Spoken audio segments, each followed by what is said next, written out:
विचार कीजिए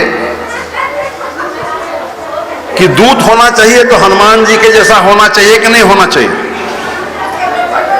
हनुमान जी ने अपने मालिक का 1 रुपया भी खर्चा नहीं होने दिया। टेक ऑफ किया, खुद टेक ऑफ कर लिया और खुद लैंडिंग कर लिया। हनुमान जी ने अपने मालिक का 1 रुपया भी खर्चा किया क्या? कपड़ा किसका? रावण का। तेल किसका? रावण का। जली किसकी? हनुमान जी ने अपने मालिक का 1 रुपया भी खर्चा नहीं करने दिया। तो दूत होना चाहिए तो ऐसा ही होना चाहिए। और लंका को जला करके मानो राम जी का विजिटिंग कार्ड दे आया रावण को कि देखो जो आने वाला है मैं तो उसका दूत हूं, अब तुम तैयारी करो उसके स्वागत की।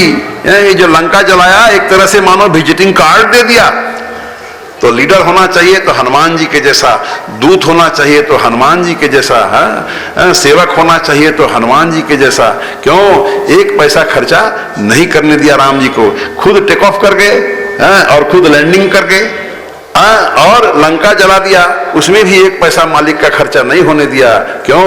कपड़ा रावण का, तेल रावण का, जला। तो ये हुआ हनुमान जी की महिमा। जारा नगर निमिष एक माही, एक विभीषण कर गृह नाही।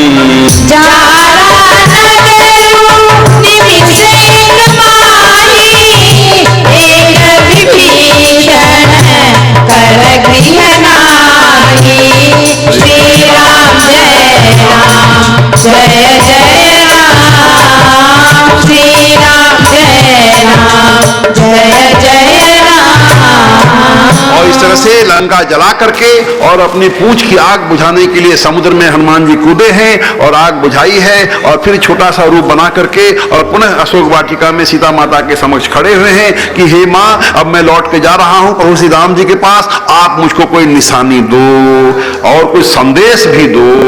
और सीता जी ने क्या संदेश दिया? कहे हुतात वस, मेरा ऐसा संदेश दे देना राम जी को, हाँ मेरा प्रणाम निवेदित करना। हे तात मेरा प्रणाम निवेदित करना। कहे हुतात अस मोर प्रणाम, सब प्रकार प्रभु पूरन कामा।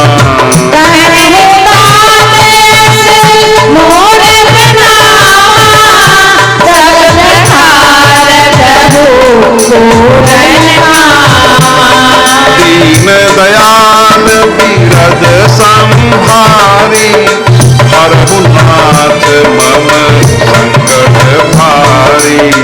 दीन दयाल बिरद संभारी, हरहु नाथ मम संकट भारी। श्री राम जय राम, जय जय राम। श्री राम जय राम, जय जय राम। ये दीन दयाल बिरद संभारी, हरहु नाथ मम संकट भारी, ये सिद्ध मंत्र है संकटों की निवृत्ति के लिए, संकटों से मुक्ति के लिए, संकटों को दूर करने के लिए। ये पंक्ति जो है संत कहते हैं कि ये सिद्ध मंत्र है। एक बार आप फिर से सुन लो। दीन दयाल बिरद संभारी, हरहु नाथ मम संकट भारी। दीन दयाल बिरद संभारी, हरहु नाथ मम संकट भारी। श्री राम जय राम, जय जय राम।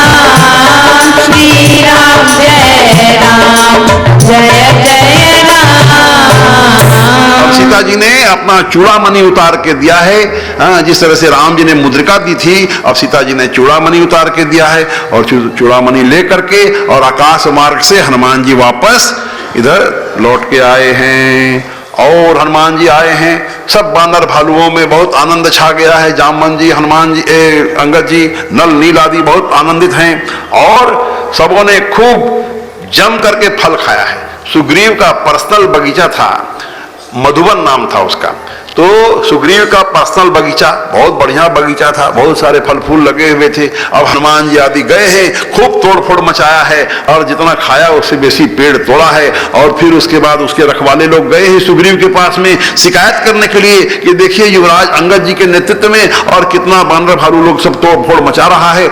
अब सुग्रीव बेचारा विचार करता है कि मेरे पर्सनल बगीचे में फल तोड़ने का खाने का ताकत नहीं था इन लोगों का। इसका मतलब है कि जरूर राम जी का काम संपन्न किया है, उसी खुशी में ये लोग खाया है, इसलिए बुरा नहीं माना है सुग्रीव। और इतने में हनुमान जी और सब लोग पहुंच गए हैं सुग्रीव के पास में। सबों ने हनुमान जी की खूब प्रशंसा किया है कि भाई हनुमान जी के चलते ही और ये काम संपन्न हुआ है। और हनुमान जी ऐसे अमानी देव हैं, मैंने पहले कहा कि अपनी प्रशंसा में भी वे अपने भगवान की प्रशंसा महसूस कर रहे हैं। उनको नहीं लग रहा कि मैंने कोई विशेष काम किया, उनको तो ये लग रहा है कि भाई मैंने जो समुद्र में पार किया वो राम जी की अंगूठी के चमत्कार से, अंगूठी की महिमा से मैंने समुद्र पार किया। और उधर से जो मैं लौट करके आया वो सीता जी ने जो मुझे चूड़ामणि दिया था उसकी महिमा, उसके प्रताप से और मैं लौट करके आया। हनुमान जी को बिल्कुल नहीं लग रहा है कि मैंने कोई विशेष काम किया। भले दुनिया उनकी तारीफ कर रही हो, लेकिन उनकी तारीफ में भी और हनुमान जी को अपने इष्ट की तारीफ नजर आ रही है, अपने राम की तारीफ नजर आ रही है। अब सब लोग गए हैं जामन जी के नेतृत्व में, अंगद जी के नेतृत्व में राम जी के पास गए हैं। सुग्रीव आदि सब गए हैं राम जी के पास में और राम जी से प्यारा संवाद हुआ है। और फिर राम जी को बताया जाता है कि भाई आज हमारा जन्म सफल हो गया, आपकी कृपा से ही आपका सब काम हुआ और हनुमान जी ने ही सब कार्य सफल किया। रामचंद्र जी बहुत प्रसन्न हुए और अब हनुमान जी से उनका संवाद प्रारंभ होता है कि पहले ये बताओ कि हमारे वियोग में सीता जी लंका में किस प्रकार रह रही है, अपने प्राणों को किस प्रकार बचा रही है, अपने प्राणों की किस प्रकार रक्षा कर रही है। कहु तात के ही भांति जान की रहती करती रक्षा स्वपन की। कहु तात के भांति जान की रहती करती रक्षा प्राण की। श्री राम जय राम जय जय राम, श्री राम जय राम जय जय राम। राम जी बोल रहे हैं कि सीता जी अपने प्राणों की किस प्रकार रक्षा कर रही है। देखिए अब जो दोहा बोलने वाले हैं हनुमान जी, यह भी एक सिद्ध मंत्र है, अकाल मृत्यु के निवारणार्थ यह सिद्ध मंत्र बताने जा रहे हैं हनुमान जी, जो अब बोलने जा रहे हैं। नाम पाहरू दिवस निसी, ध्यान तुम्हार कपाट, लोचन निज पद जंत्रित, जाहि प्राण के ही बाट सियाबर। रामचंद्र की जय, पवन सुत हनुमान की जय। सुंदरकांड का दोहा संख्या 30 ये सिद्ध मंत्र है। अकाल मृत्यु के निवारणार्थ अथवा बहुत भयानक विपत्ति आवे जीवन में, ऐसी विपत्ति आवे जो मृत्यु के समान विपत्ति महसूस हो रही हो, तो उसके निवृत्ति के लिए, उससे बचने के लिए संत कहते हैं ये दोहा जो है ये मंत्र के समान है। इसका सीधा सीधा अर्थ क्या हुआ? नाम पाहरू दिवस निसी। देखिए प्रश्न क्या था, राम जी का प्रश्न है कि मेरे वियोग में सीता जी अपने प्राणों की रक्षा किस प्रकार कर रही है, उसी का जवाब दिया गया है इस दोहे में। तो पहली बात कह रहे हैं कि सीता जी बराबर आपका नाम जपते रहती है, आपका नाम जो है वो पहरेदार की भांति उनके प्राणों की रक्षा कर रहा है।